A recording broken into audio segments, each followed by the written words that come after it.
Assalamualaikum warahmatullahi wabarakatuh. Alhamdulillahirrabbilalamin. Pada hari ini kita berjumpa ya di pertemuan 4 di mana kita belajar yaitu e-learning ya, daring. Nah, video ini tentu saja membantu ya mahasiswa untuk bisa memahami mata kuliah atau materi yang ada di pemrograman komputer. Di mana pertemuan 4 ini kita membahas di sini ada 3 ya, variabel, tipe data, dan operator. Akan tetapi saya akan menjelaskan yaitu variabel dan tipe data. Operatornya menyusul ya nanti pertemuan selanjutnya. Oke, karena variabel tipe data itu memang sangat erat kaitannya. Nah, di mana pengantar program dibuat untuk mengolah data menjadi informasi. Ya. Nah, tentu saja yang data dimanipulasi itu ya disimpan ke dalam memori komputer. Nah, disimpannya itu ke dalam bentuk apa? Ya, ke dalam bentuk variabel atau konstanta. Jadi, variabel atau konstanta ini bisa diartikan adalah nama tertentu dan tipe data tertentu. Ya. Nah, tentu saja tipe data ini yang menyatakan ya pola penyajian data memori ya yang dikenal oleh memori komputer itu. Ya. Dan secara pengertiannya variabel bisa diartikan yaitu suatu lokasi memori komputer yang digunakan untuk menampung dan menyimpan data yang akan diolah. Ya, jadi variabel ini pengenal dan dia penampung, penyimpan. Jadi dia punya nilainya, ya. Nah, nama peubah harus didefinisikan tipenya di dalam bagian deklarasi. Nah, penamanya bersifat unik. Satu variabel, satu jenis data. Tapi kalau satu jenis data, maksudnya jenis datanya sama, itu bisa beberapa variabel gitu ya. Kemudian tidak tergantung besarnya data, nilainya bisa berubah-ubah. Aturan penulisan variabel yang harus diperhatikan adalah diawali dengan huruf. Ya. Penulisan harus diikuti dengan tipe data, panjangnya terukur, tidak boleh menggunakan spasi. Ya. Nah, jadi dia tidak boleh diawali angka. Ya, jadi huruf angka boleh nanti yang kedua. Kemudian dia tidak boleh menggunakan spasi penghubung, penghubungnya yaitu underscore. Ya, kalau minus nggak boleh, plus nggak boleh. Oke.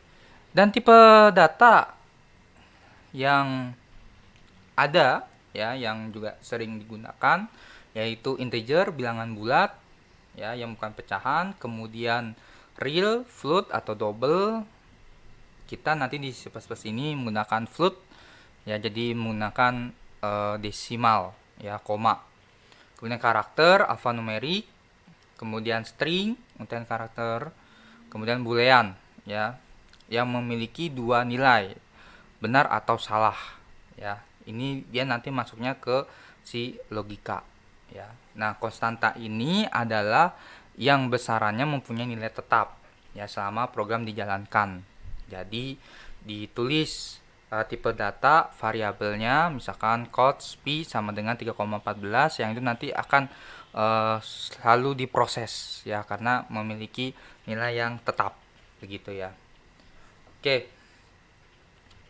Ya, ekspresi nanti saja di operator kita akan memulai di mana mahasiswa untuk menggunakan PC yaitu download dan install dev C++ ya di internet ada, silahkan di download dan diinstal. Kemudian untuk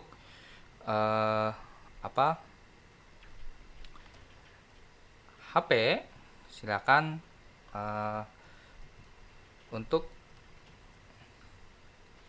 menginstal ya cpp Droid.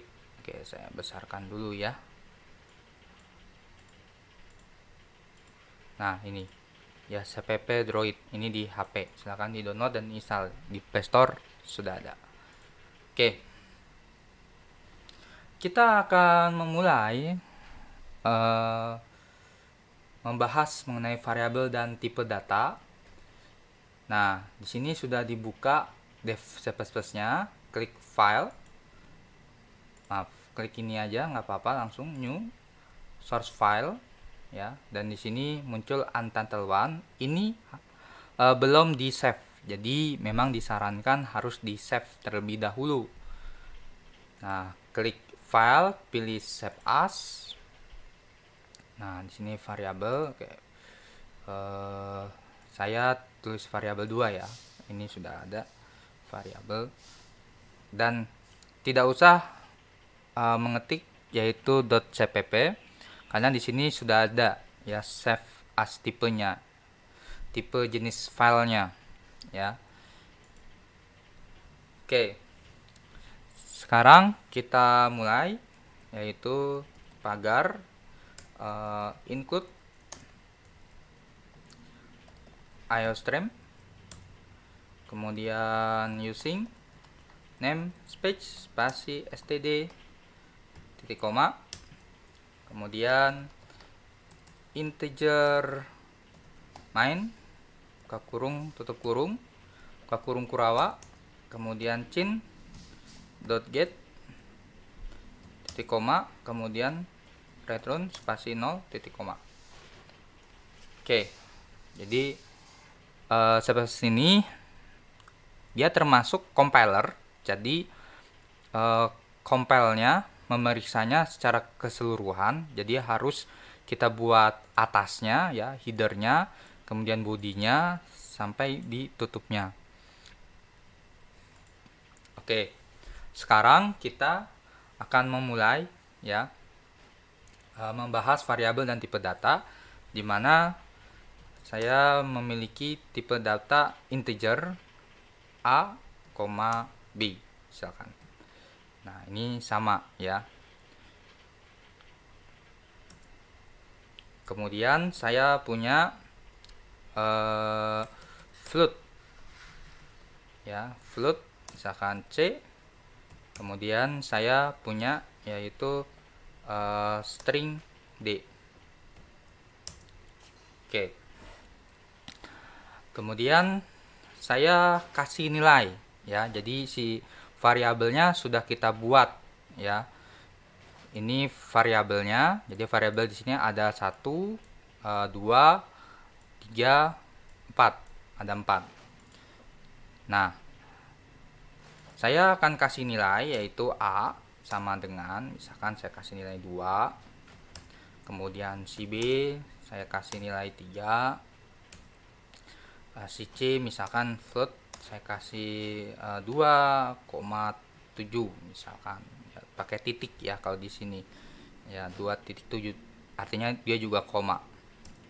Kemudian untuk string saya pakai ini maaf sama dengannya satu saja, itu saya tulis ketik yaitu sttm titik koma ya.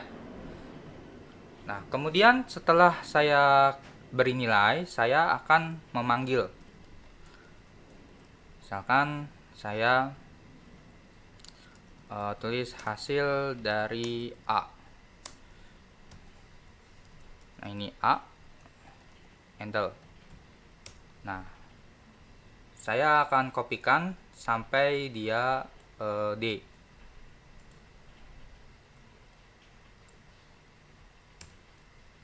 Di ya, jadi kita nggak capek-capek mengetik lagi. Nah, ini B, ini B, ini C, ini C, dan ini D. Oke, ini D. Nah, kemudian kita compile and run ya di sini. lihat ya, cari simbol kayak begini, compile and run. Nah, ikut. Nah, ini salah, iostream ya, iostream. Oke, ini tidak ada titik koma.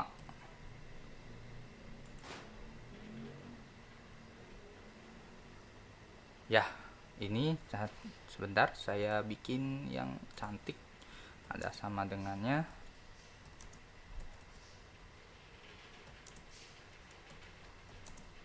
Nah, compile and run. Nah, ini. Jadi kita bisa lihat ya bahwa bilangan bulat ya yang bukan komaan ya, A di sini 2, B 3 ya. Nah, di sini adalah yang koma 2,7 ya, cek, dan ini adalah string ya, seperti kata lah, kita kata ya. Oke, katanya ini kalau di spasi, sebentar saya spasi, misalkan STM 3 raksa, bisa nggak ya, coba. Oke, bisa ya. Nah, jadi kalau misalkan saya pakai 3,7 ya, ini kan dia tipe datanya integer. Nah, coba saya bisa apa tidak? Tidak bisa ya, karena itu diperuntukkan untuk bilangan bulat ya, untuk integer. Jadi untuk koma dia tidak bisa membaca, jadi harus pakai float atau double ya. Saya misalkan ini double, ini double. Oke, saya compile.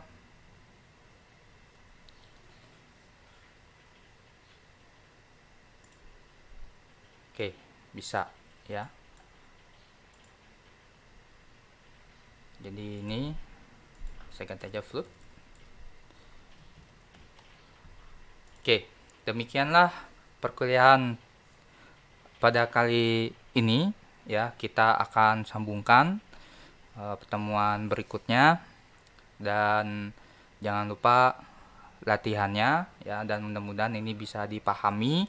Mohon maaf kesalahan dan kekurangan dari saya.